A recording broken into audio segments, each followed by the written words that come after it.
Kai aku manu honenga, kai aku manu ti ori ori, huri noa I te motu tēnā koutou katoa. He whakataetae kua roa e kōrerotia ana, kua roa hoki e tāria ana. No te rānei I tīmata I te whakataetae kapa haka ārohe o Te Arawa Waka I te papa o Te Kaitao o Rangipare. Ka whakawhiti atu tātou I nei ki tērā moka o Rotorua o tira kia Maioha Panapa no Aukaha News. Kia ora rā koe Maioha, kai a koe te wā.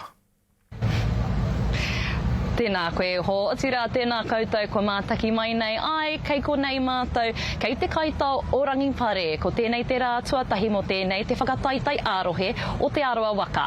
Ka tū I te ata nei te kapa tuatahi ka whakatūwhera tō tātou nei rangi a tāhua. Ara koai atu tēnā no te kapa pakeke o Ngāti Whakaue, no reira, kei a rātou te wā.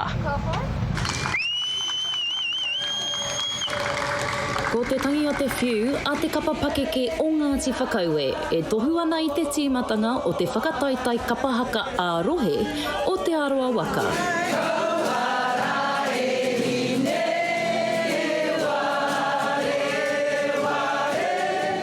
Ko pau katoa te hau, engari e pupu ake ana te hia te hāhuahua.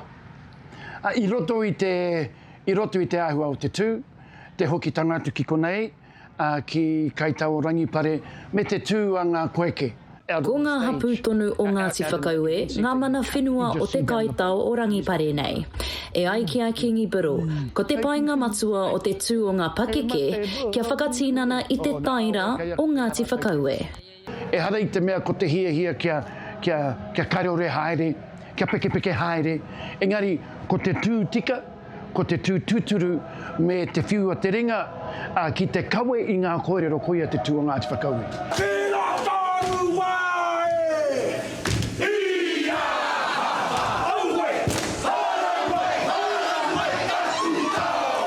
Nō reira he tohu pai tēnā kua pakeke haere, ni te kaupapa o te kapa haka, mahi kapa haka ki te waka nei o Te Arawa.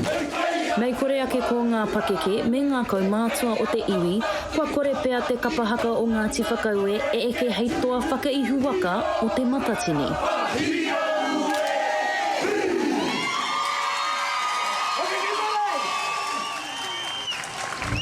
Aka tira koera te kōrero e rere mai ana mai te kapa pakeke o Ngāti Whakaue. Engari, hei te ata I te whānau, ka tū te rā tuarua ko te kapa tuatahi ka whakatūwhera tō tātou rā tuarua. Ara, koai atu no te kapa pakeke o Ngāti Rangiwewehi. Ko te nuinga o tēnā kapa ka tū I te tau iwa te kauma ono. Ko rātua no hoki te kapa I toa whakaihu waka I te tau I tū tērā kaupapa I konei I Rotorua. No reira, koe rā ngā kaupapa e haere ake nei, Scotty.